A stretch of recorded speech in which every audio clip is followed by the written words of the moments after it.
저희 큰딸이 초등학교 4학년 때 제가 부산에서 목회를 했었는데 한 번은 반에서 늘 1등하는 아이 집에 갔다가 와서 마음에 시험이 들었어요. 그 1등하는 아이는 어떤 집에 살길래 저렇게 공부를 잘할까 이런 생각을 했던 모양인데 가보니까 불교를 열심히 믿는 집이더래요. 그래서 목사 딸이 시험에 들었어요. 어떤 시험인지 이해가 되시나요? 부산에 있는 어느 초등학교 4학년 반에 목사 딸이 있고 보살 딸이 있어요.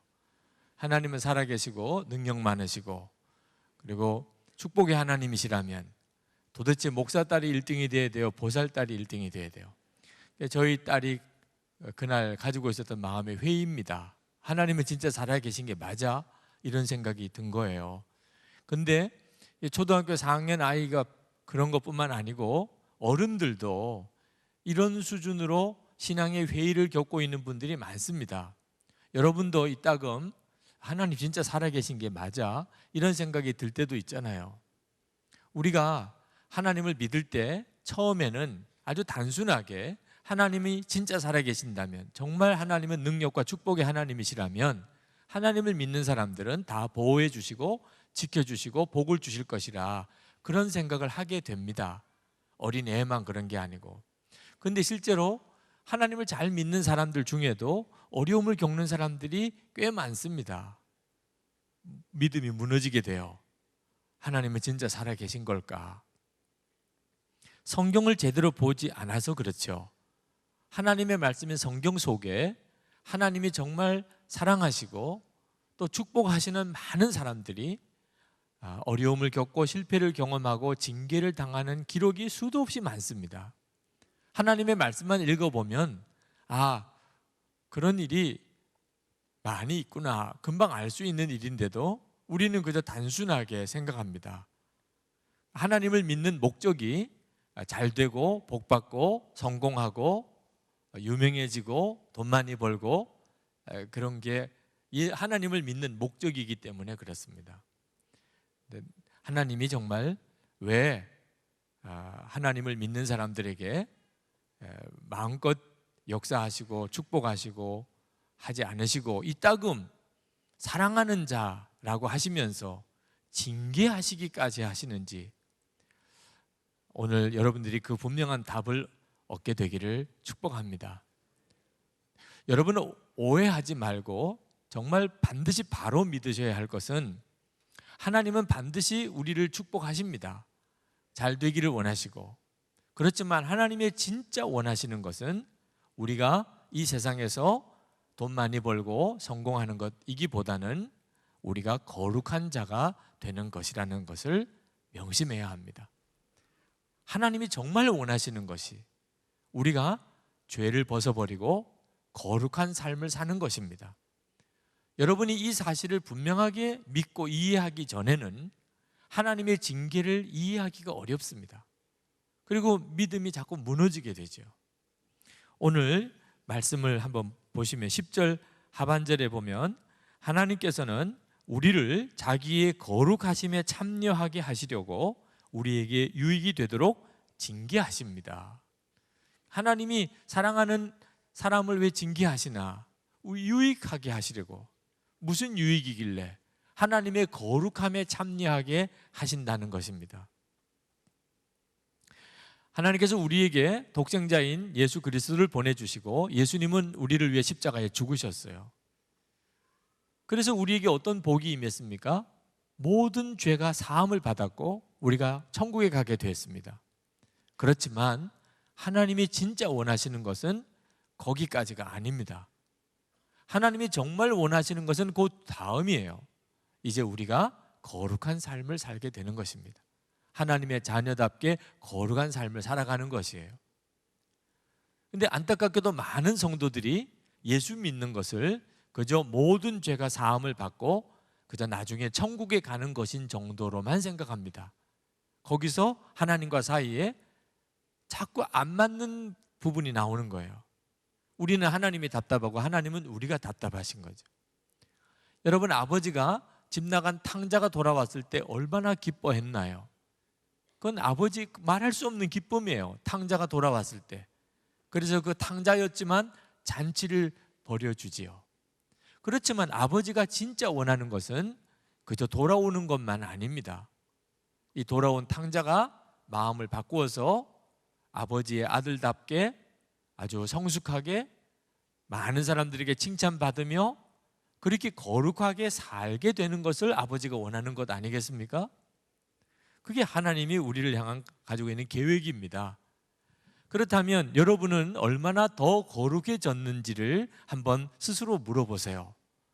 여러분은 얼마나 더 거룩해지셨습니까? 작년과 올해 한 1년이 지나고 난 다음에 여러분은 이제는 몰라보게 하나님의 자녀답게 거룩하게 살고 계시지요? 3년 전과 비교하면 사람이 완전히 딴 사람이 되셨죠? 아마 여러분들 중에 많은 분들이 그렇다고 자타가 공인하실 분들이 있다고 저는 생각합니다. 저는 우리 교우들 중에 정말 사람이 변했다는 이야기를 수도 없이 들어요. 그렇지만 오늘 이 자리에 계신 분 중에 나는 변한 게 없는데 이런 질문을 들을 때 마음이 곤혹스러운 분들이 또한 있습니다. 자, 변화가 없는 사람은 왜 그렇지요? 도대체 거룩해지는 것에 대해서 달라지는 게 없는 이유가 뭘까요? 세상 살다 보니까 죄 안 짓고 살기 어려워서 그렇습니까? 그렇지 않습니다. 세상 사는 것이 죄 안 짓고 살기가 어렵다는 것은 완전히 마귀에게 속고 사는 거예요. 여러분이 진정으로 죄 짓는 게 얼마나 무서운 것이며 거룩한 삶을 사는 게 얼마나 놀라운 축복인지를 모르기 때문에 그렇습니다. 여러분이 정말 눈이 뜨여서 죄 짓는 것이 얼마나 무섭고 거룩한 삶이 얼마나 놀라운 축복인 걸 알게 되면 여러분들은 정말 죽자 살자고 죄는 벗어버리고 거룩한 삶을 살게 됩니다. 몰라서 그런 거예요. 우리가 세상에 살 때는 그때는 무능하게 사는 것에 대한 두려움이 있습니다. 세상은 무능한 게 죄예요. 세상에서는. 여러분 직장생활 하시는 분들 능력이 없으면 그러면 징계를 받습니다. 회사에서는. 능력이 없으면 벌을 받아요. 징계를 당하고. 사람이 유능하면 말입니다. 좀 죄가 있어도 적당하게 넘어가요. 무슨 정치인이나 또는 기업인이나 사회 지도층 인사들 중에 좀 죄가 있어도 그 사람이 워낙 탁월하게 일을 잘하면 뭐 받아주는 경향이에요. 우리나라뿐만 아니고 미국도 그렇더라고요. 또 사람들이 적당하게 좀 죄를 지어야 재밌다고들 그러고 환영받기도 합니다. 그게 세상이에요. 세상은 죄 때문에 징계를 받기보다 무능한 것이 훨씬 더 큽니다. 근데 하나님은 달라요. 하나님은 무능한 것 때문에 징계하신 적이 없습니다. 여러분들이 혹시 여러분 자신에 대해서 약하고 무능하다는 것 때문에 좌절감이 오시는 분들은 하나님 앞에서는 전혀 걱정하실 필요가 없습니다. 하나님은 오히려 무능한 자를 일부러 택하시는 하나님이세요. 고린도전서 1장 27절부터 읽어보면 하나님께서 세상에 미련한 것들을 택하사 지혜 있는 자들을 부끄럽게 하려 하시고 세상에 약한 것들을 택하사 강한 것들을 부끄럽게 하려 하시며 하나님께서 세상에 천한 것들과 멸시받는 것들과 없는 것들을 택하사 있는 것들을 폐하려 하시나니. 놀라운 말씀을 하고 계세요. 세상과 완전히 다릅니다. 세상은 유능한 사람을 찾으려고 하는데 하나님은 약한 자를 택하시려고 하세요. 그런 하나님이 일 잘 못한다고 능력이 없다고 징계하실 이유가 없지요. 하나님은 죄가 있는 사람을 징계하세요. 죄가 있어요. 거룩하지 않은 사람을 하나님이 징계하십니다. 아무리 그 사람이 유능하든 아무리 교회에 공헌이 많든 아무리 하나님의 나라에 무슨 큰 역할을 하든 상관없어요. 하나님은 죄가 있으면 용납하시지 않습니다. 다윗, 그는 하나님이 마음에 드시는 사람이었고 하나님이 왕으로 세운 사람입니다. 그런데 다윗이 왕이 되고 난 다음에 충복이었던 우리아의 아내 밧세바와 간음합니다. 그리고 임신이 되어버려요. 다윗이 교묘하게 우리아를 죽음으로 내몰지요. 자, 이런 일이 벌어진 일을 그때 당시의 세상 기준으로 보면 왕이 그 정도쯤은 하지 이렇게도 볼 수도 있는 일이에요. 하나님은 결코 용납하실 수가 없었어요. 그리고 다윗을 얼마나 하나님께서 무섭게 치셨는지 모릅니다. 밧세바와 사이에 낳은 아이 낳자마자 죽었어요. 그렇게 하나님께 울며 불며 살려달라고 다윗이 액을 복걸해도 하나님께서 그 아이를 죽였습니다. 그렇게 잘생기고 믿었던 아들 압살롬이 아버지를 반역합니다. 반역할 정도뿐만 아니고 아버지의 처첩을 공개 백주대낮에 범하는 끔찍한 폐륜을 저지릅니다. 하나님이 다윗을 얼마나 아프게 무섭게 치셨는지 모릅니다. 그렇게 사랑이 많으신 하나님, 다윗을 좋아하신 하나님, 다윗에게 복을 주신 하나님, 다윗을 왕으로 삼으신 하나님이 어찌 이럴 수가 있죠? 사랑하셨기 때문입니다. 다윗을 정말 사랑하셨기 때문에. 하나님은 다윗이 왕이 되고 난 다음에 이렇게 하는 것을 보고 하나님은 아주 단단히 벼르시고 다윗을 치셨어요. 왜? 잘못하면 다윗은 세상 왕하고 똑같이 되어버리고 맙니다. 그렇게 미워했던 사울 왕과 똑같이 되어버리고 말아요. 하나님께서 다윗에게 앞으로 이런 식의 죄를 지을 생각 자체를 못하도록 하나님께서 무섭게 치셨어요. 왕 되고 난 다음에 잘못된 사람 많습니다. 하나님이 다윗을 사랑하신 거죠. 죄의 종, 마귀 종 되지 않도록 하나님께서 다윗을 단속하신 겁니다. 여러분 중에도 성공하고 싶은 분, 높아지고 싶은 분, 부자 되고 싶은 분, 그런 분들이 있으실 텐데 마음에 단단히 결심해야 돼요. 하나님께서 그런 사람일수록 더 엄하게 징계하십니다. 아주 작은 죄라도 하나님께서 절대 용납하지 않으세요. 왜? 성공하고 높아지고 부유해진 사람은 작은 죄가 절대로 작은 게 아니기 때문입니다. 그러므로 하나님 앞에 더 맞을 각오하셔야 돼요. 높아진 사람, 성공한 사람, 무서운 자리입니다. 심지어 예수님께서는 부자가 천국에 들어가는 것이 낙타가 바늘구멍 들어가는 것보다 더 어려울 거다, 이렇게까지 심한 말씀을 하셨습니다. 그러고도 부자 되겠다고 하시는 분, 마음 단단히 잡으셔야 돼요. 하나님이 정말 사랑하셨던 사람, 크게 쓰셨던 목사님들, 한순간에 무슨 죄를 지었다고 폭로가 되어서 스캔들 때문에 완전히 꼬꾸라지신 분들이 많습니다. 이런 사람을 볼 때 마음에 얼마나 무너지는 것 같은지, 어떻게 그럴 수 있냐 말입니다. 하나님을 그렇게 잘 믿었고 하나님께서 그렇게 크게 쓰셨던 목사님들이 어떻게 그렇게 될 수가 있어요. 그런데 그분들을 위해서 기도하다가 하나님이 저에게 깨우쳐 주신 것이 하나님이 그를 사랑하시기 때문이라는 겁니다. 하나님이 그를 쓰신 것이 거짓이 아니었어요. 그를 쓰셨습니다. 그런데 왜 지금은 그렇게 무섭게 치시나? 지금 회개할 기회를 주신 거예요. 죽기 전에 회개할 기회를 주신 거예요. 많은 사람들이 하나님의 징계를 받지 않고 편안하게 죽게 되는 것이 다행이라고 생각하지만 그건 몰라서 하는 이야기입니다. 하나님 앞에 가서 보시면 여러분의 생각이 얼마나 잘못되었는가를 알게 돼요. 죄는 드러나는 게 복입니다.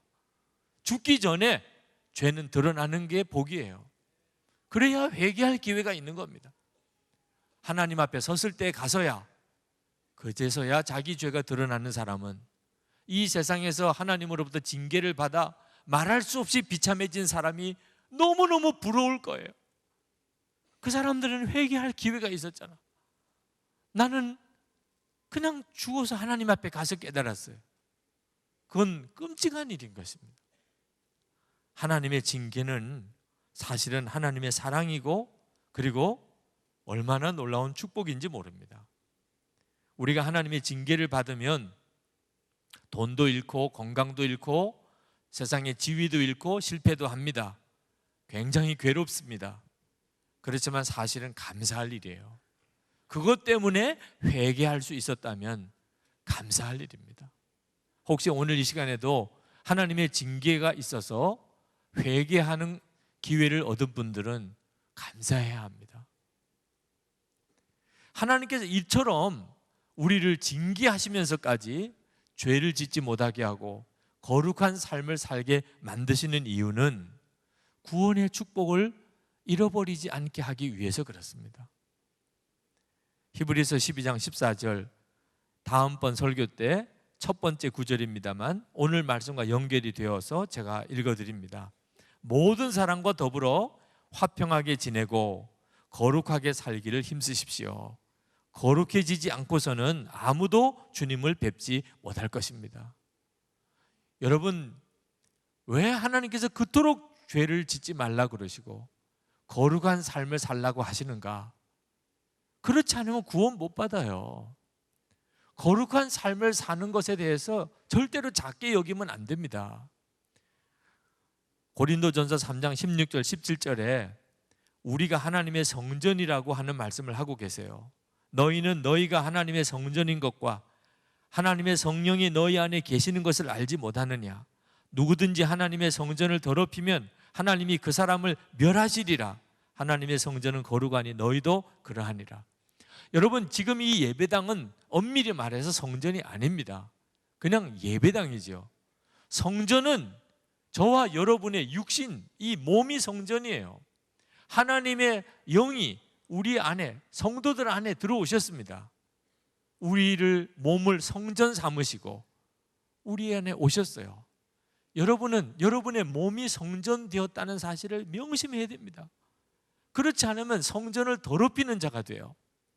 하나님께서 우리에게 거룩함을 통하여 우리에게 주시는 것이 마음의 평화예요. 11절 말씀에 무릇 징계는 어떤 것이든지 그 당시에는 즐거움이 아니라 괴로움으로 여겨지지만 나중에는 이것으로 훈련받은 사람들에게 정의의 평화로운 열매를 맺게 합니다. 징계는 훈련을 위해서 주시는 거예요. 24시간 예수님을 바라보는 것도 다 훈련입니다. 왜 그게 필요한 거죠? 워낙 우리의 육신이 완악하니까 그래요. 너무나 좋은 것이지만 그것을 누리기까지는 훈련이 필요해요. 훈련 받은 사람에게는 비로소 알게 됩니다. 얽매인 죄 벗어버리고 그리고 거룩한 삶을 살아가는 사람에게는 마음이 놀라운 평화가 와요. 환경과 여건 상관없어요. 하나님과 나 사이가 친밀하다는 것이 주는 이 평화, 두려움이 없어요. 염려가 없어요. 환경이 이렇게 저렇게 바뀌는 것에 대해서 별로 신경이 쓰여지지 않아요. 하나님과 나 사이에 친밀하면 지금 잘 가고 있는 거예요. 아주 잘 가고 있는 거예요. 하나님과 관계가 서먹하면, 멀어졌으면 아무리 모든 게 잘 되는 것 같아도 심히 지금 두려운 상태에 있는 것입니다. 이게 축복의 근원이에요. 여러분, 이제 여러분들이 정말 조심할 것은 징계가 아닙니다. 징계를 가볍게 생각하는 것. 우리가 진짜 조심할 겁니다. 5절 말씀에 내 아들아 주님의 징계를 가볍게 여기지 말고, 하나님의 징계를 가볍게 여긴다는 말은 하나님께서 우리를 이제는 죄에서 벗어나서 거룩한 삶을 살게 하려고 우리에게 이런저런 모양으로 징계를 하세요. 뭐 재정적인 어려움이 오거나 건강에 어려움이 오거나 관계에 어려움이 오거나 실패가 오거나 이런 징계를 하나님이 우리에게 주실 때, 그때 하나님 알겠습니다. 제가 이제는 돌이키겠습니다. 죄 정말 다 벗어버리겠습니다. 이렇게 해야 하는데 그게 하나님의 징계인 줄 어떻게 확신하느냐. 살다 보면 그런 일도 있는 거지. 그걸 어떻게 하나님이 나를 징계하셨다고 할 수 있는 근거가 분명하지 않지 않느냐. 사람이 몸이 아플 수도 있고 또 돈 잃어버릴 때도 있고 교통사고가 나는 경우도 있고 또 관계가 깨어지는 경우도 살다 보면 있는 거지. 이렇게 넘어가 버리는. 하나님이 징계하신 것이 마음에 이렇게 느껴지는데도 불구하고 애써서 그걸 부인하고 돌이키려고 하지 않는 거죠. 여러분, 어떻게 그것이 하나님의 징계인 줄 확신하느냐? 진짜 확실하게 한번 경험해 보고 싶으세요? 네? 하나님이 징계하시는 게 맞네. 맞네. 한번 정말 확실한 거 보고 싶어요? 기도해 드려요? 확실하게 해달라고? 정말 철이 없어도 보통 없는 게 아니에요. 하나님이 확실하게 보여주시면 어떻게 되려고 할래요? 하나님께서 아주 작게 징계할 때 그때 깨닫고 돌이키셔야지.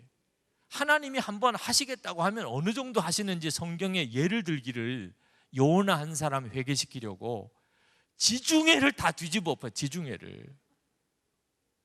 그 정도가 하나님이세요. 지중해를 다 뒤집어 엎었어요. 그때서야 요나가 하나님이 나를 지목하셨구나. 내가 죄인입니다. 나를 바다에다 던지세요. 그러면 여러분은 다 살 겁니다. 그래가지고 요나도 살고 다 사는 거죠. 여러분, 하나님이 한번 확실하게 해야 되겠구나, 이 정도로는 못 깨닫는구나, 이렇게 생각하시는 것이 두려운 겁니다. 절대로 하나님의 징계를 가볍게 생각하면 안 돼요. 어떤 일이 내 인생 가운데 생겼을 때 내 마음에 성령께서 근심하시고 나에게 뭔가를 깨우치시고 회개하라, 돌이키라 하시면 그 즉시 무릎을 꿇어야 돼요. 주여, 제가 알겠습니다. 알아들었습니다. 그렇게 하셔야 되는 거예요. 또 하나 조심할 것은 낙심하지 말아야 된다는 겁니다. 5절 말씀에 그에게 꾸지람을 들을 때 낙심하지 말아라. 이 본문에 보면 낙심에 대해서 길게 다룹니다. 그래서 낙심하는 사람이 많기 때문이에요. 낙심은 뭐냐? 하나님께서 우리를 죄에 벗어버리고 거룩한 삶을 살게 하려고 우리에게 재물을 치시고 건강을 치시고 관계를 치시고 실패를 가져오고 이런 하나님의 징계를 주셨을 때 빨리 죄를 벗어버리고 거룩한 삶으로 살면 되는 거예요. 그게 하나님의 목적이니까. 그러면 징계는 끝나는 겁니다.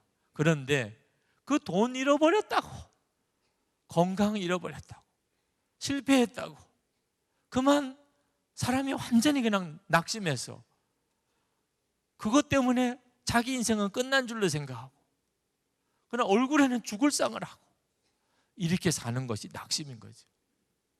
하나님은 우리를 죽이려고 하심이 아닙니다.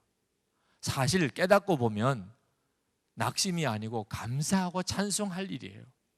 하나님이 우리를 징계하셨다는 것은 무슨 뜻이에요? 포기하지 않았다는 뜻이잖아요.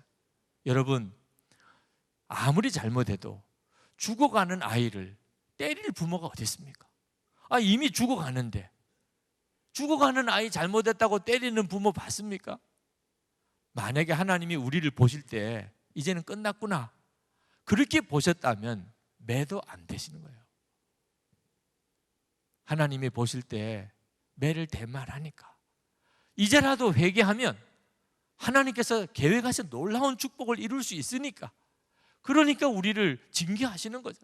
그러니까 징계할 때 주여, 제게도 희망이 있는 거군요.